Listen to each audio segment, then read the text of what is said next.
Trauma imprints aren't always about what happened. They're about what the experience felt like and what the system had to do in order to survive it. Many people think trauma should fade with time, but trauma doesn't live in time. It lives in the body, in the nervous system, the emotions, and the inner landscape. In recent months, I've been seeing trauma imprints as images, not literal images, but symbolic translations. They are ways the system communicates what the trauma feels like, especially when words were never available.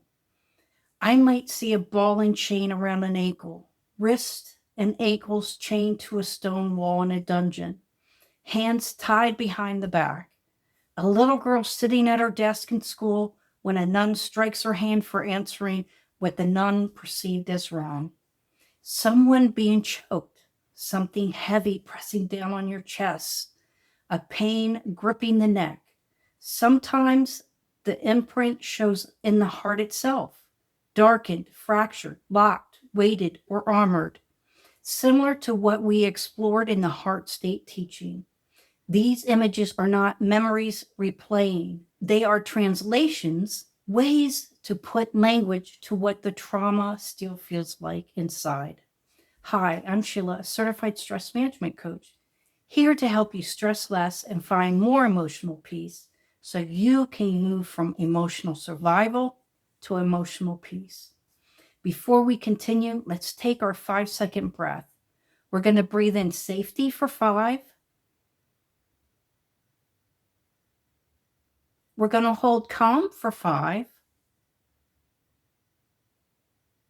Now we're going to let go of what's not serving you for 5. Trauma imprints form when an experience overwhelms the system's ability to process, respond, or complete what needed to happen. They are not the event itself. They are the unfinished response. Often, the emotion tied to an imprint was never allowed space, so it stays unacknowledged. This is why trauma doesn't always feel dramatic. It can feel like pressure, like heaviness, like tension that never fully releases.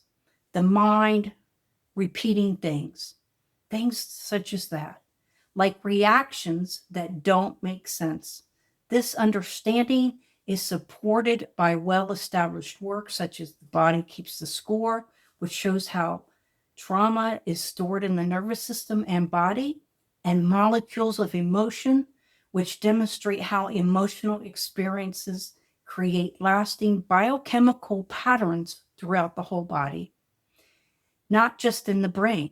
Trauma does not affect everyone the same. How it shows up depends on who you are, what you perceived as threatening, and how your system adapted. Astrology matters here too. Temperament, sensitivity, emotional processing style, and resilience differ from person to person. So does where the imprints land. Trauma can sit in one or more parts of our humanness. Trauma can sit in one or more parts of our humanness. The physical body, the mental framework, the emotional system, the spiritual sense of safety or meaning, or a combination of them. When I tune in, I often perceive trauma imprints as darkened areas varying in size, density, and depth. I also feel them, and there is usually a knowing, a clear sense of what sits at the core.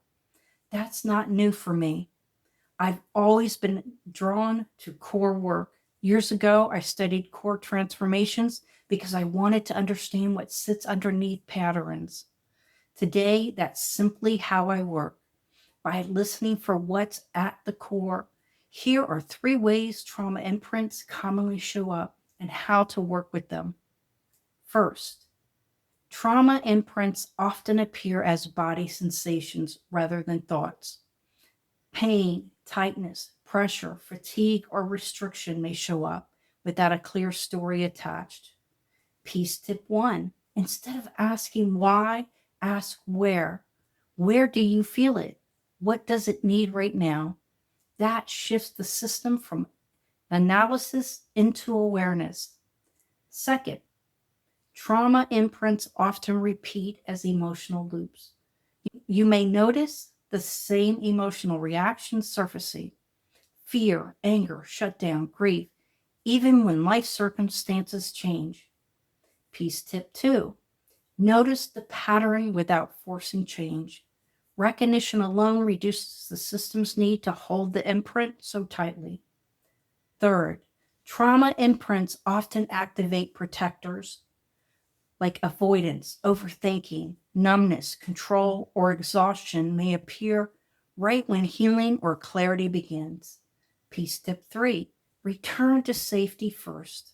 Healing doesn't come from pushing through trauma, it comes from allowing the system to feel safe enough to release what it no longer needs to carry. So your system can begin releasing what it no longer needs to carry. In the next video, we'll work with trauma imprints using a peace mantra designed to support and help begin to release them. And in the next teaching video, in the From Emotional Survival to Emotional Peace series, we'll talk about integration, how these insights begin to move out of awareness and into real life. So healing becomes something you live, not just understand. If this video helped you, please like it, subscribe to the channel, and share your thoughts in the comments. All resources are in the description and pinned comment to support your journey toward emotional peace. In peace, and until next time.